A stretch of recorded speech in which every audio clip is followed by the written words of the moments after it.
Yo soy la rosa de Sarón y el lirio de los valles. Mi vida era de enfermedades, de migrañas, de dolores en mi cuerpo. No había paz en mi casa, había pleitos. En mi casa había pleitos, había discusiones constantes a cada momento, no teníamos paz.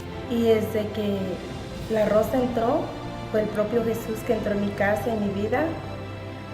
Fui libre de enfermedades, tengo paz y a hoy soy muy feliz, porque es el propio Jesús que entró en mi vida.